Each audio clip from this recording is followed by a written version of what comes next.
Constaté, le centre sud-est est mobilisé depuis très longtemps. La stratégie du centre sud-est a été implémentée. Nous n'avons pas attendu la période des élections pour le faire.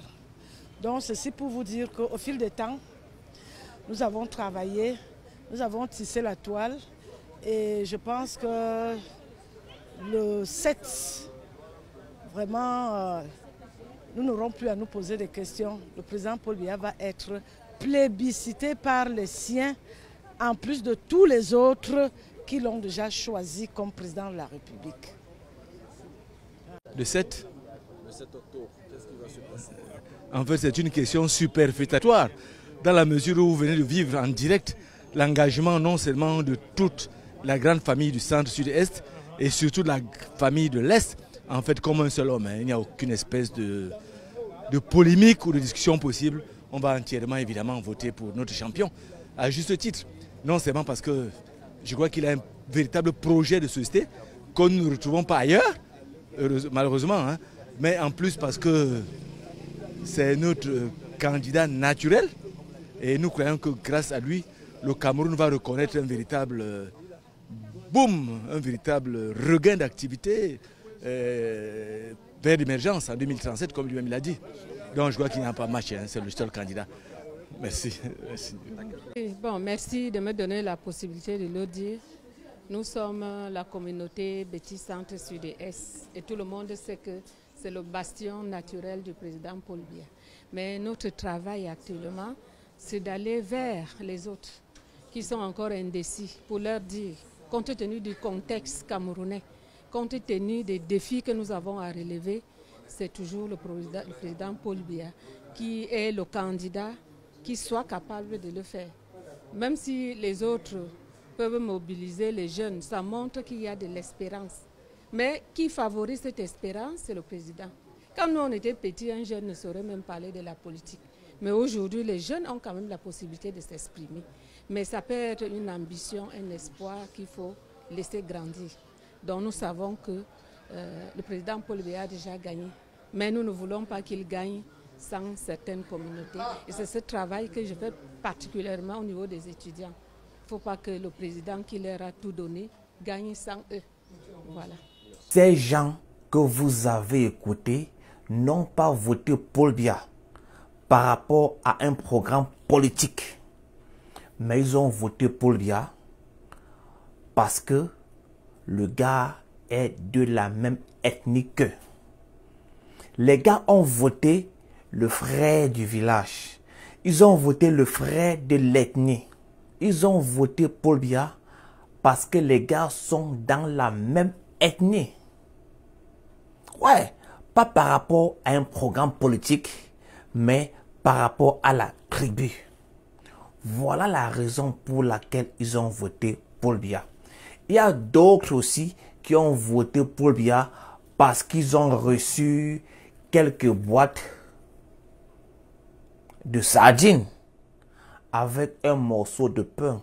Et ils ont voté Paul Biya, dont la plupart des gens, je dirais les 99,90% des gens qui votent Paul Biya le font soit par intérêt, soit par rapport à la même appartenance ethnique.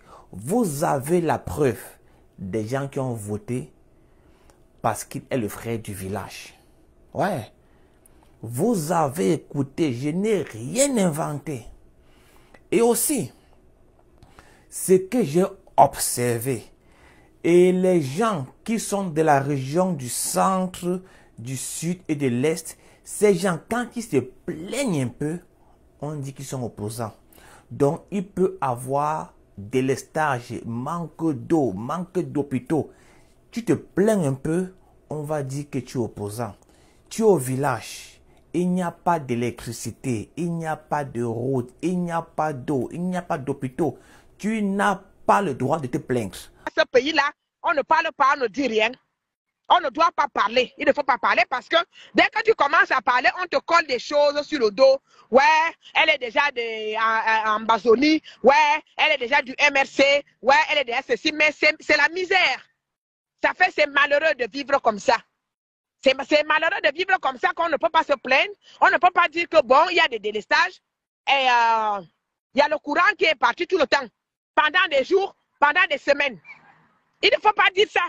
Parce que si tu le dis au Cameroun, tu es déjà du MRC. Tu es déjà de la basse. Tu es déjà en basonien. Et voilà. Alors, c'est un choix. Moi, c'est ce que j'ai dit à mes parents. Que c'est un choix que vous avez fait. Le choix de la démagogie. Vous vous mentez à vous-même. Vous allez donc continuer à supporter. Vous allez continuer à supporter. Ah ouais, parce que vous êtes les premiers à venir m'insulter. Vous êtes les premiers à venir m'agresser, à m'insulter, à me traiter même de malade mental. J'ai déjà tout entendu. J'ai déjà appris qu'on doit seulement aller me soigner, que je suis malade. Je suis une malade mentale. Mais alors, la malade mentale, quand moi je finis de parler, vous me demandez encore de vous envoyer 15 €. Vous prenez l'argent de quelqu'un qui est malade, qui est fou. Je suis une folle, non? Vous faites quoi avec l'argent de la folle? Vous dites que c'est moi qui suis folle. Et vous, là-bas au Cameroun, vous êtes très bien dans votre tête. Mais si vous dites que moi, je suis folle, je ne sais pas comment on peut vous qualifier. Je ne sais pas comment on peut qualifier les gens qui vivent dans la souffrance et qui ne veulent pas parler. Vous venez poster les petites choses, parfois vous m'appelez, ouais, Namangue, on a déjà ceci, je suis qui?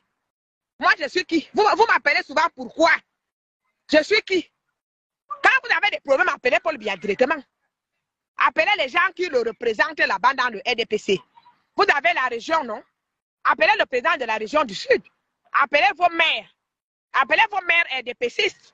Mais appelez les gens du RDPC quand vous avez faim. Moi, je ne suis plus dans vos histoires de boulot là. Je suis 100% boulot. Mais quand ça ne va pas, il faut dénoncer. Il faut dire que ce n'est pas bien. N'encourageons pas la médiocrité. Monsieur Biya, depuis 40 ans, n'a rien fait. Rien fait.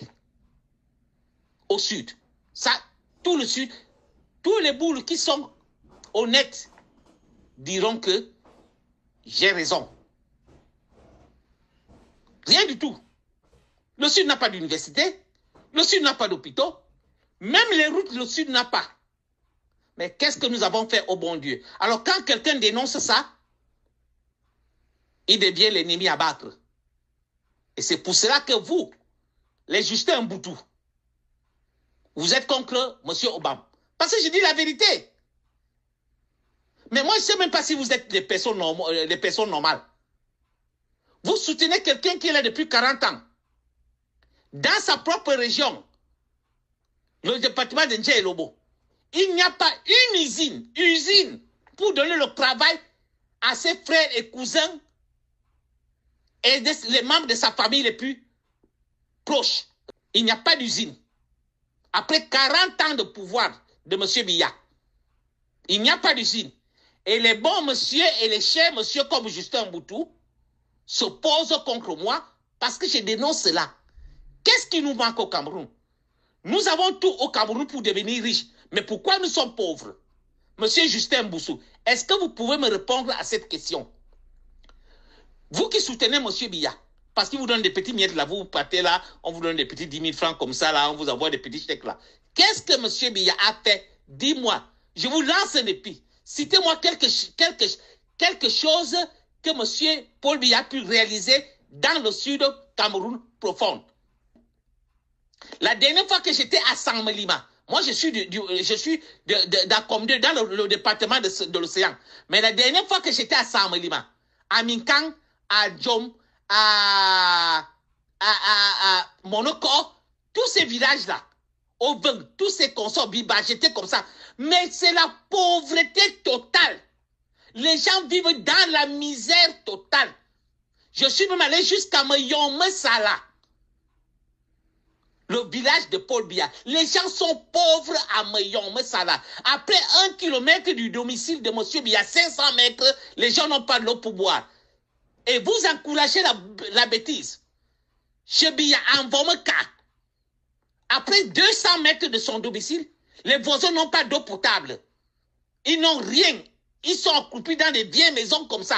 Et ça, vous encouragez ça. Le problème du Cameroun, je vous ai toujours dit, et je dis ça à tous les bourreaux, que le problème du Cameroun, c'est M. Paul Biya. Tant que M. Paul Biya au Cameroun, le Cameroun ne se développera jamais.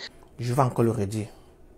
Le RDPC n'a aucune vision pour le Cameroun. Ce parti n'a absolument aucune vision pour le Cameroun.